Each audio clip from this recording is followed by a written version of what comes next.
ট্রিটমেন্টটা শুরু হয় বেশ মোর দ্যান 10 ইয়ার্স ছিল। এখন অলমোস্ট আমার 95% আমি বেটার আছি।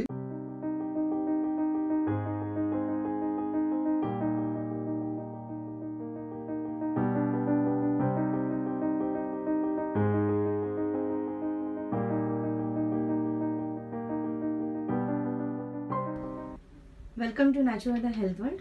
আজকে আমাদের সাথে আছে বদরুদ্দিন আহমদ। নিজের কিছু সমস্যাগুলো নিয়ে ডক্টর KM সাইফুল্লাহ স্যারের কাছে ট্রিটমেন্ট করাচ্ছেন। আসুন ওনার থেকে জানি চিকিৎসা করার পর উনি এখন কেমন আছেন। আসসালামু আলাইকুম। ওয়ালাইকুম আসসালাম। কি সমস্যা নিয়ে আসা হলো আপনার?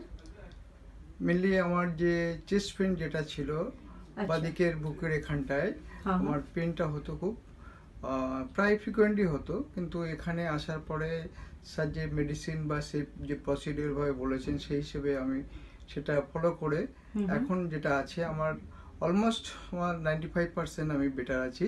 মানে অলমোস্ট চেস্ট পেন নেই বললে চলে, আগের চেয়ে অনেক বেটার আছি। খুবই ভালো। মানে এটা কবে থেকে শুরু হয়েছে আপনার? আমার অ্যাকচুয়ালি চেস্ট পেনটা শুরু হয়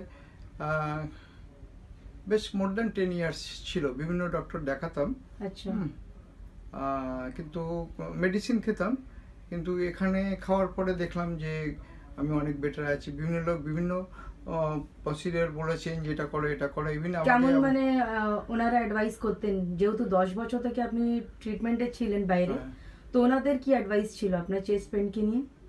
ওনাদের অ্যাডভাইস ছিল যে এটা এনজিওপ্লাস্ট করে বা অন্যান্য যেটা যে এমনও বলেছিল যে আমাদের অপারেশন করতে হবে, এরকম কিছু বলেছিলেন আর কি ডক্টর। তো আমি কোনো নাম বলছি না, তারা হয়তো বেটারের জন্য বলেছিলেন, ওনাদের যে ভিউ সেটা বলেছেন, কিন্তু আমার সেটা বাড়ি থেকে সেটা আপত্তি ছিল আর কি। যেটা সেটা না করে মেডিসিন আমি সবসময় চাইতাম মেডিসিন খেয়ে বা কোনো এক্সারসাইজ বা কিছু করার মাধ্যমে যেটি বেটার হয়ে যায় সেটা বেটার।